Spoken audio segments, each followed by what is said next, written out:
functional unit of the kidney, which is called the nephron. Okay. Now the nephron has what is called the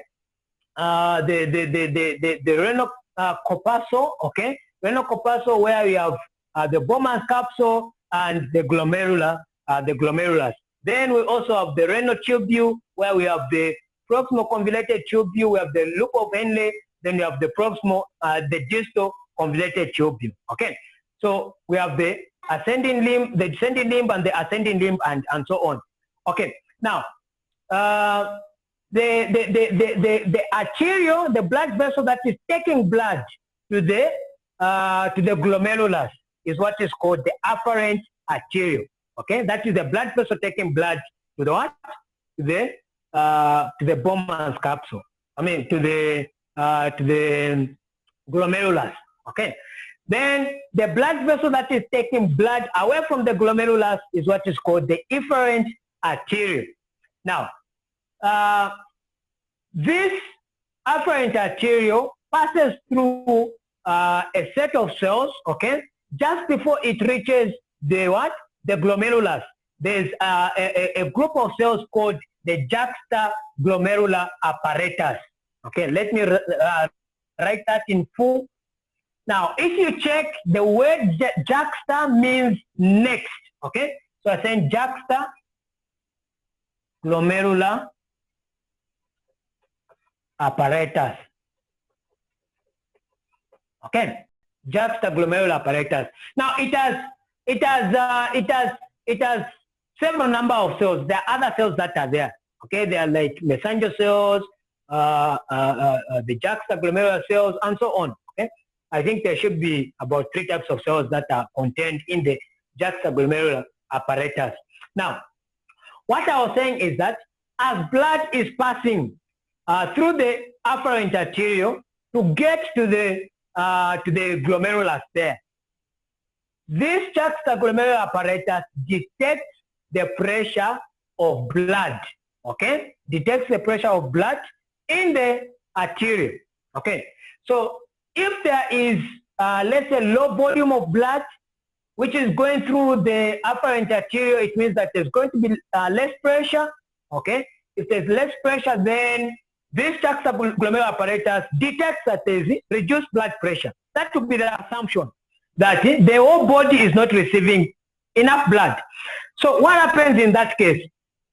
When that juxtaglomerular apparatus detects that there is little amount of blood, or rather there is little pressure that is in the blood vessel there, it is going to release and produce and secrete what is called renin. Okay, so this is a hormone called renin. Now that renin is produced in an active form called prorenin. Okay, now this prorenin, once it is secreted into the bloodstream, okay, so I was trying to give an example before it cut. I was saying it's like when you're in school and then you're on government sponsorship and then you're receiving your meal allowances, book allowance, whatever, accommodation allowance, and so on and so forth. When you're in school, and then there are times when you get credited less than you should, okay, and then maybe they want to credit you the remainder some other time later on. So most of the time you find that students are going to complain, especially to the students' union, the students' leadership. Oh, you guys, look at what has happened. We've received less money in our accounts. Okay, imagine that is the account. So we need more money in our pocket. And then these guys, the students' union, the leadership, they go to the BC guys. Oh, you guys, our students this side, they're crying. They have not received the whole money. So we need more money. Okay, so it's the same thing. Blood is going, less volume of blood, so reduced pressure, blood pressure. Then the juxtaglomerular apparatus releases renin in the form of prorenin. When this prorenin gets into the circulation, okay, when it gets into the circulation, it is cleaved. Okay, it gets cleaved. It gets cleaved or activated. All right, activated to what is called renin. All right, now what does this renin do? Okay, what does renin do? Renin is going to activate, okay? There is another glycoprotein, okay? So renin is going to activate what is called angiotensinogen, okay?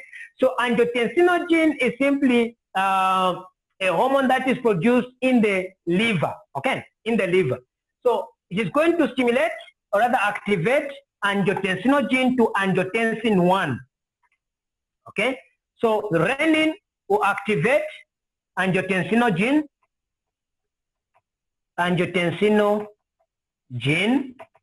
to what is called angiotensin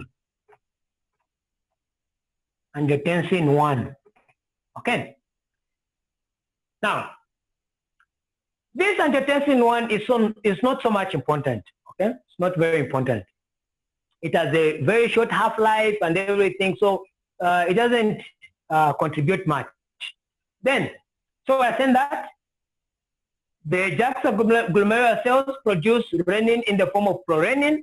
This prorenin goes in the bloodstream. When it goes in the bloodstream, it is going to be activated or cleaved it is going to be cleaved to form what is called renin, okay?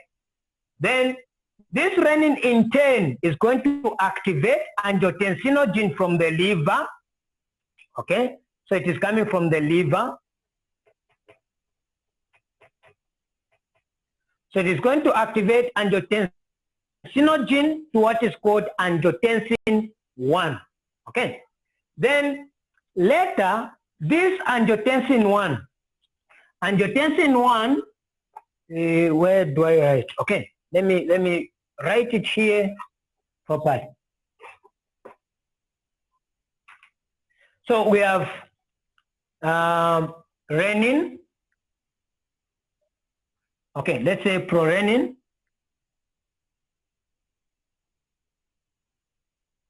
Okay, prorenin from the juxtaglomerular cells goes into the circulation, and then it is converted to what is called renin. Okay, to what is called renin. This renin is going to activate. It's going to activate. So this one is here. We're going to say activated to renin. Prorenin activated to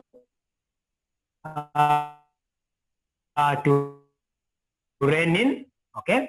Then renin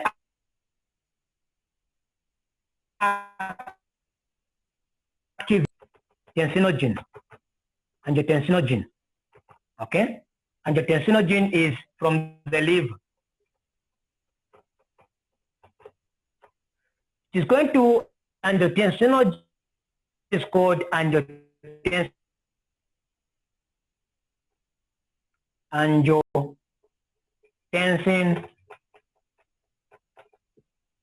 1.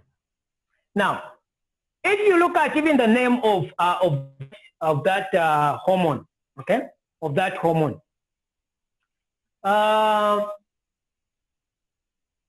what is happening? What is happening is that we can see that the word angio, we're talking about blood vessel. Then tensin is just about tension. In other words, this angiotensin, it causes tension in the blood vessels, okay? And that tension is what is resulting in it, that is blood pressure. Remember, define blood pressure as the tension or force of blood against the arterial walls, all right? So now, we're saying that renin activates angiotensinogen from the liver to angiotensin 1, okay? Then this angiotensin 1 is converted to what is called angiotensin 2. Angiotensin 2, okay? Now, what is converting this angiotensin 1 to angiotensin 2 is what is called angiotensin converting enzyme. Angiotensin converting enzyme. Now this is coming from the lungs. Angiotensin converting enzyme is coming from the lungs. So it is abbreviated as ACE. Okay? ACE, angiotensin converting enzyme. Okay. Now, this angiotensin 1 has two effects. All right? It has two effects. Okay? Remember, we mentioned that there are three targets. Okay, there are three targets. We have blood vessels. We also have the heart and the kidneys. Okay. Now on blood vessels we have arterioles and the venules, right? So now, on the blood vessels. Okay. On the blood vessels, we mentioned that blood vessels, there's what is called alpha 1 receptors on the blood vessels. Okay, that is on the smooth muscles of blood vessels, and those receptors, they respond, like I mentioned, to things such as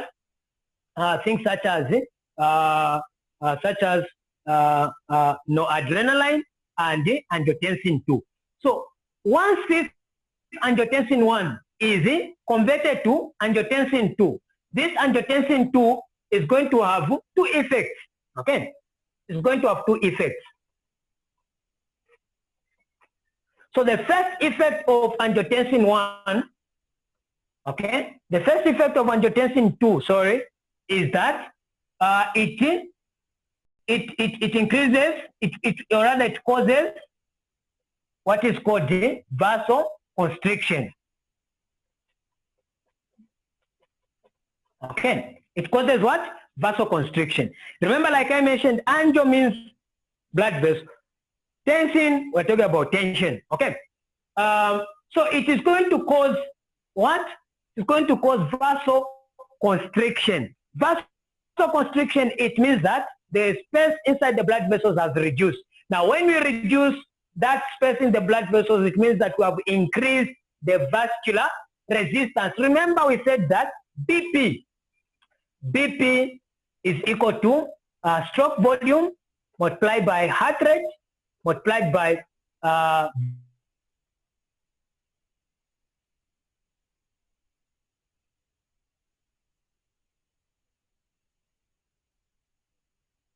and we want to increase what? Blood pressure. So one way of increasing that blood pressure is by increasing the vascular what? Resistance, which is happening using what is called what?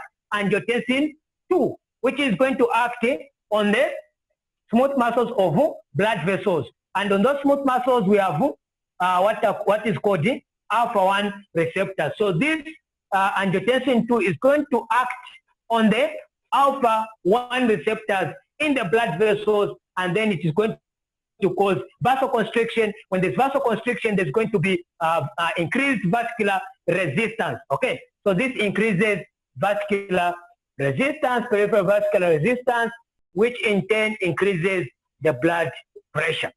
Okay, I hope that is making sense. Then the other effect of angiotensin 2, okay, angiotensin 2, I want you to pay very particular attention. Angiotensin 2 is going to stimulate production and secretion of what is called aldosterone. Okay, so angiotensin 2 also stimulates. I said that it has two effects. One, it has an effect on it, the what? The blood vessels, that is alpha 1 receptors. Other than that, it also has an effect on the. Remember, this aldosterone is being produced. Remember, if that is the kidneys, just up there we have what are called adrenal glands. Okay, adrenal glands. So aldosterone is produced from what is called the adrenal glands. Okay, so this angiotensin is also going to have an effect there. Okay, so other than on the blood vessels, we also have an effect on on the adrenal glands. Now, what happens in the adrenal glands once angiotensin 2 acts? Okay, what happens is this. There's going to be production of what? Of aldosterone. Now, what is the effect of aldosterone? Okay, aldosterone has two effects. One, it increases sodium retention. Okay, sodium retention. So it's like sodium wants to go out through the urine, trying to run. And then this aldosterone says, my friend, you're not going anywhere. We are friends now. It hugs that sodium. Says, you're not going anywhere. Come back. You shouldn't go out. Remain in the body. Then, because this sodium is as if it is married to water, you know. It's as if it's a couple. Okay. So it says, since you've held me back, I shouldn't go out through the urine. I can't remain alone without my partner. Okay. So it says, since I have a partner, let me get my partner, which is water. So sodium, because sodium has been retained, there's also going to be water retention.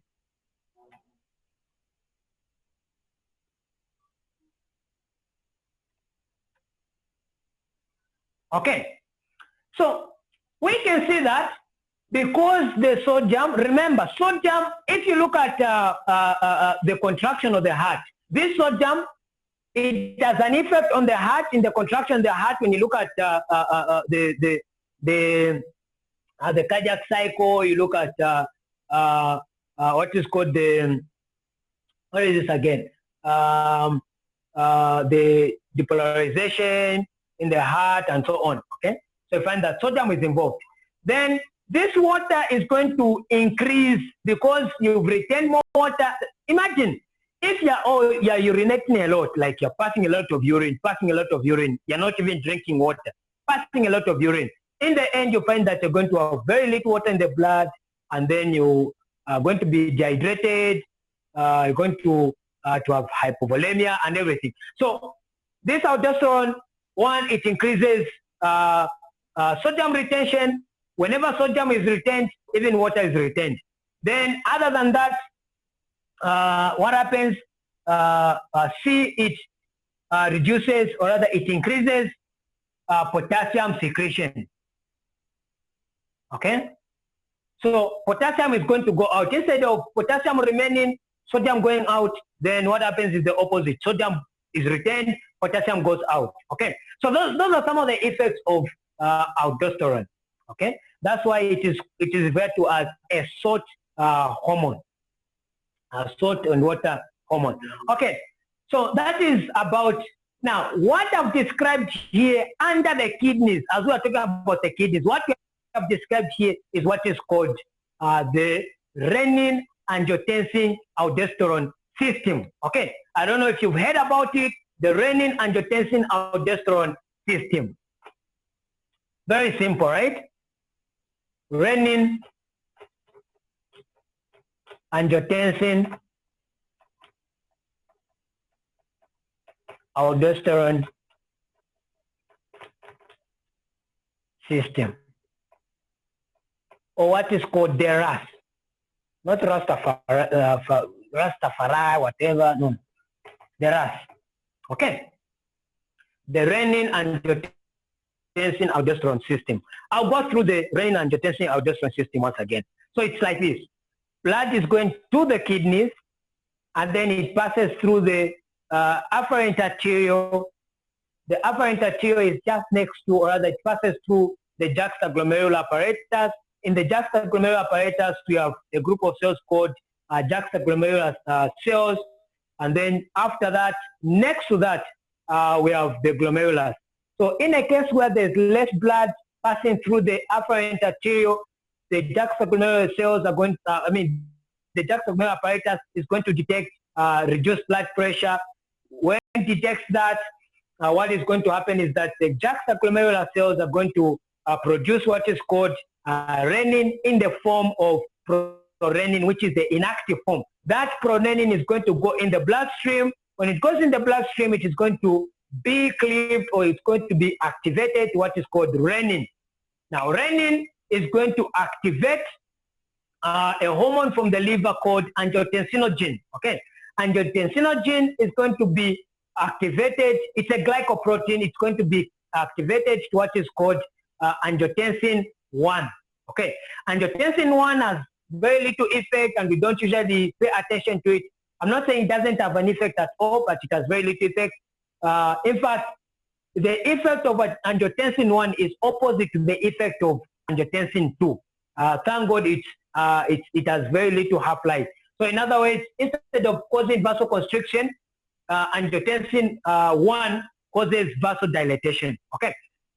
So now, I was saying that angiotensin 1, angiotensinogen is converted to angiotensin 1, then angiotensin 1 is converted to what is called angiotensin 2. What converts angiotensin 1 to angiotensin 2 is what is called angiotensin converting enzyme.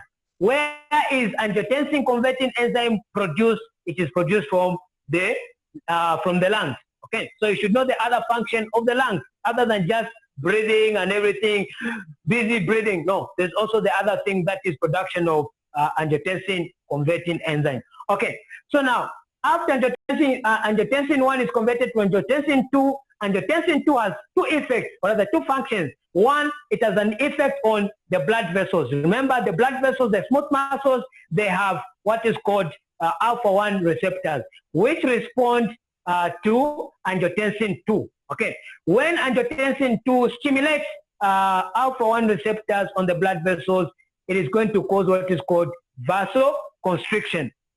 Okay, other than that,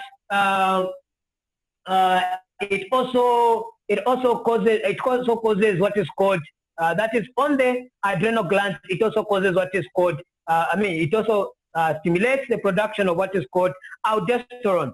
So aldosterone has two effects. Okay, or rather three effects. That is one, it increases sodium retention. Now sodium is married to water.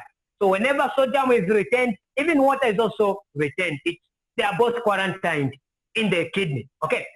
Then, so water and sodium, they are quarantined in the kidney, they remain in the kidney. Then, potassium is told, just go in self-isolation. Go and isolate yourself wherever you're going to go. So, potassium goes together with the urine. The other effect that I didn't mention of angiotensin 2 is that it also stimulates these same adrenal glands to produce catecholamines, such as adrenaline or noradrenaline. So that noradrenaline in turn is going to go to the heart. Remember, we talked about the beta-1 receptors on the heart. When it goes on the heart, remember, in a case when you're scared, in the case of fear, what happens?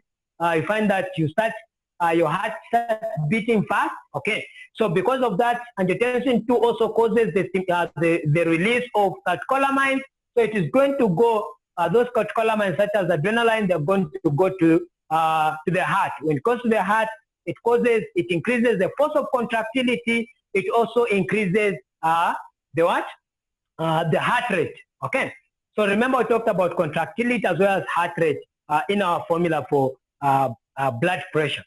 So now, remember we're talking about treatment of hypertension. Okay. So in a case where, remember, this angiotensin 2 is causing vasoconstriction. And if there's vasoconstriction and we don't want an increase in blood pressure, okay, or we want it to reduce, it means that we have to cut this vasoconstriction. There shouldn't be vasoconstriction. So how are we going to inhibit this vasoconstriction? We can inhibit this vasoconstriction either by, remember I said that the blood vessels, there's the smooth muscles, okay, and then there's alpha-1 receptors, okay. So to inhibit this vasoconstriction, we can either target the blood vessels, okay, such that we bring an antagonist there. It's like, let me give an example. It's like this boy wants admiring this girl, and then wants to propose to that girl, wants to, and then as that guy is going to that girl, starting the story and everything, blah, blah, and then this other guy, this cuter guy, more handsome guy, and maybe with money, girls with cash, it's not everyone, okay? And then because of that, what happens? this girl decides to fall for the more handsome guy with more cash and everything. So we're going to call that guy as an antagonist, okay? Because that guy has antagonized the effect of the first guy. So it's the same thing. It's like this angiotensin 2 is coming there, all right? Angiotensin 2, okay, it's coming there. And then instead of it working, then there comes this blocker here, what is called alpha-1 blocker, okay? We're going to talk about such kind of drugs when we start talking about the pharmacology itself. So it comes and sits right there and starts antagonizing the effect of angiotensin 2. You see? So that is one way we're going to prevent vasoconstriction there. The other way of preventing that is by simply preventing. Imagine if the same example that I gave, this guy wants to go to that girl, and then that guy is just killed. Just kill the guy. And then what happens? That guy is not going to go to the girl, right? And nothing is going to happen to the girl. The girl is not going to fall for anyone. Simple. So the other thing that we can do in other ways is by cutting the production of angiotensin 2. Now, remember I said that angiotensin 2 is produced by the activation of angiotensin 1 to angiotensin 2 by angiotensin enzyme inhibitor.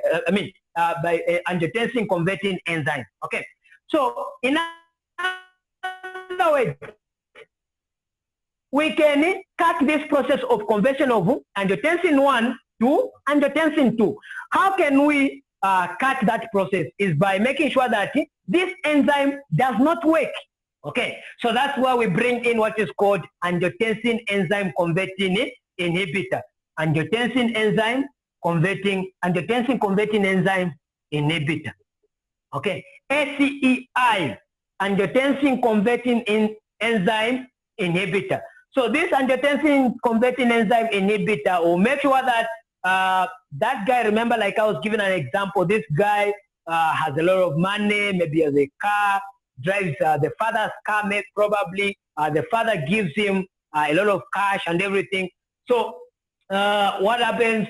We're going to say the father then decides to withdraw the car, gets back the car, gets back the money and everything, and tells him, yeah, today I'm not going anywhere. You will not go anywhere.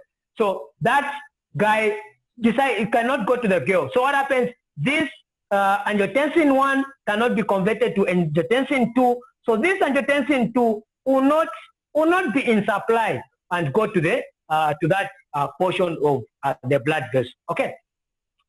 So obviously we can see that this same angiotensin, since it is not there, then it cannot also go to the adrenal glands, and therefore there's not going to be any sodium retention. So sodium is going to be excreted through the urine. A lot of water is going to be excreted as well. And then there's going to be potassium retention actually. So instead of having potassium secretion, you have potassium retention. Okay.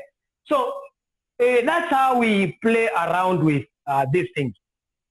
The other mechanism, or rather the other way in which blood pressure is regulated is by what are called the baroreceptors on the arch aorta, or the aortic arch, and what is called the carotid sinuses. Okay.